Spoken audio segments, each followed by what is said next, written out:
At the end of the lesson, you are expected to define how to model assumptions, recognize the importance of adding parameters, and appreciate the significance of modeling assumptions.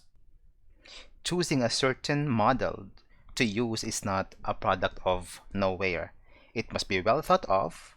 So when I say well thought of, it must be a product of a very educated assumptions. So if you're going to ask me, Joseph, what is this educated assumptions? How do we make it? Okay, so for better understanding, let's have this example. So we have here, just like what we had before, but this is actually a very different case in comparison to what we had in lesson number 16. The link is given in the description below, so if you would like to know more, because this is just actually a continuation of lesson number 16. So we have here a sales of a certain company, and let's name that company A.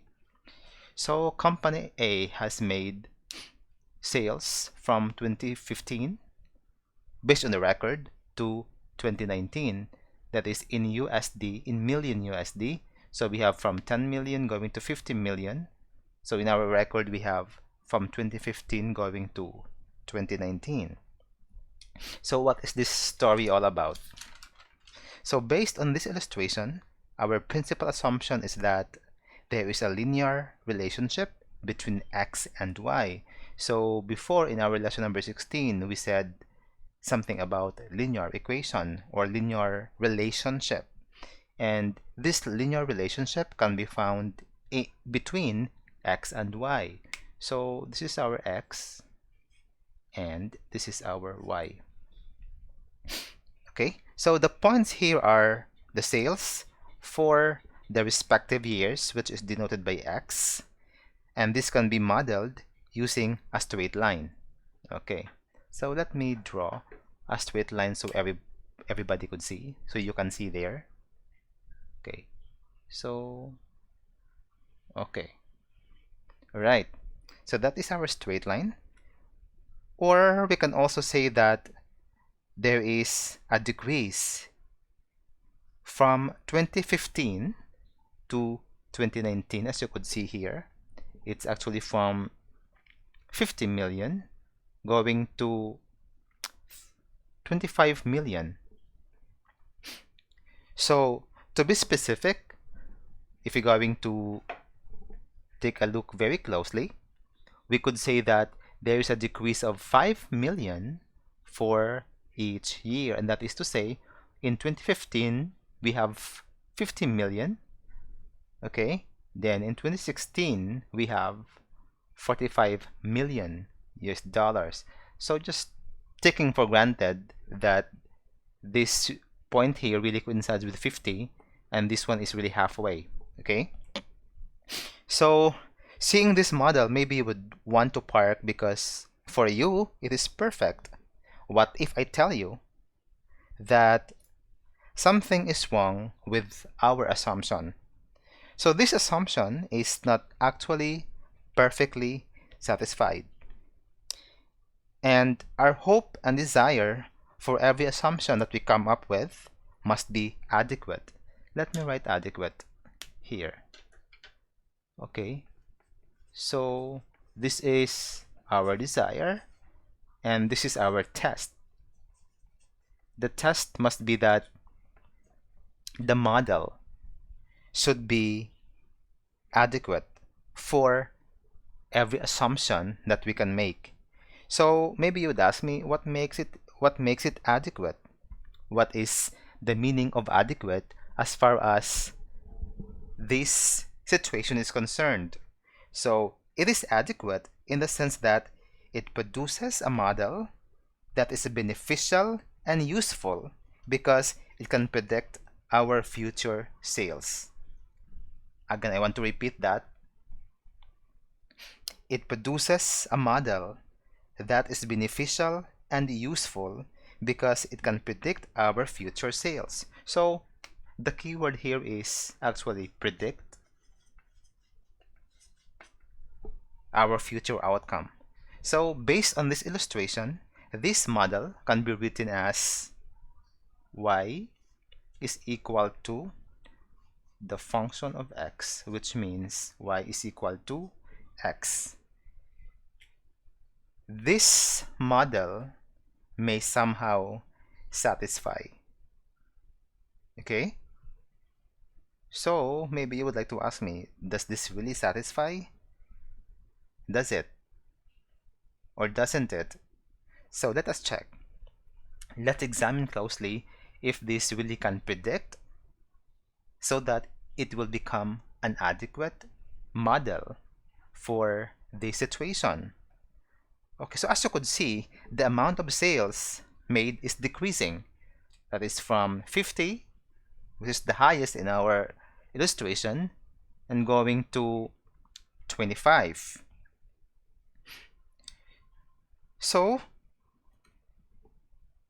again, the amount of sales that company A made here is decreasing as the year is increasing. So there is somewhat inverse relationship between x and y. So as the year increases, the sales made decreases. So it takes values greater than 2014. Can you see? So if you look at the value of y here, it takes values equal or greater than 50. And for x again, it takes values greater than 2015. So later we will go to 2014 and what goes wrong with 2014 and then 2015. So we will have that in a few moments. So with this, we are confined to some kind of limitations that y is equal to the function of x, which is x. And something is wrong with this limitation because this model is again inadequate for the reasons that here, what's wrong with 2014? And we have the values that are only below or equal to 50. Okay? So what should we do then? We are going to add a single parameter and our model becomes, so this will be the solution to our problem to solve this. So we have y is equal to, okay, then x w, which is equal to, okay, still remember this one? This is in our lesson number 16. So this means y is equal to the function of, or y is equal to the function that acts on x and has a parameter w. Okay, so this is now our enhanced model. So before I forget, let me point out that w here can be negative, it can be positive depending on what value is given for w. So our enhanced model produces a straight line. So this is our straight line. We have already drawn this one. So in this case, this is our line. And also I would like to point out that any straight line that can be produced depends on the choice of w. For more information, let's have this one. So for example, these are the values of w, and as we've said here, that the direction of our line may depend on the given value of w. So for example, our w value is 0, then it's going to be a straight line. If it's -1, it's going down. If it's 1, +1, it's up. If it's -2, it's going down. If it's +2, it's going up. So again, if it's going down, it's negative. It's going up, it's positive. Or we could say if it's going to the right direction, excuse me, it's positive. And if it's going to the left direction, that is negative. I think we're settled with that. Okay, so don't forget that. So another thing about this enhanced model is that there is an increase in flexibility. So what do you mean by this? But of course, there is still limitation. So from here, from number 1, because we've seen some kind of limitations, because we have here 2014, and then our values here for y are equal or lesser than 50, then how are we going to fix that kind of problem? So to fix the problem, we've added a certain parameter, which is w in this case. But then there is still a limitation. So for example, if the year is 0, and in this case 0 here is 2014 because this is the origin, the predicted sales will also be 0. So that means, for example, if our sales is 0 because the origin is 0, then we have 0, and our year is 2019, or sorry, 2014.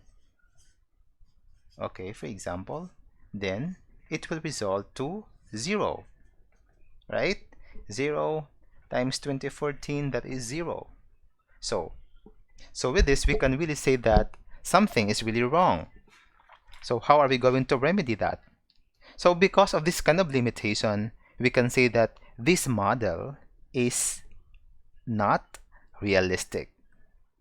Okay, so if we're going to look at the trend of our sales, then we can obviously say that at year 0, or in this case 2014, the sales must be larger than 50.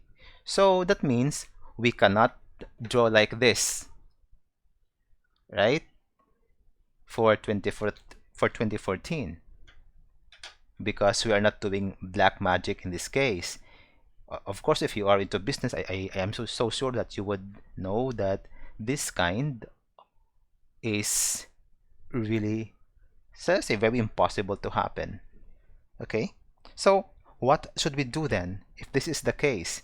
Do we have some kind of remedy to make this enhanced model better than this because of this kind of limitation, thinking that if you're going to follow the trend, then 2014 could be higher than 50? So how are we going to solve this kind of problem? So what we shall do then is to add another parameter. So to overcome this kind of limitation, so first we have our first parameter here, and our second parameter should be added, and then we have our new model, a new and improved model, which is, let me write here, y is equal to the function of x. Okay, we have w0 and w1, okay, which is equal to, we have w0 plus w1 x.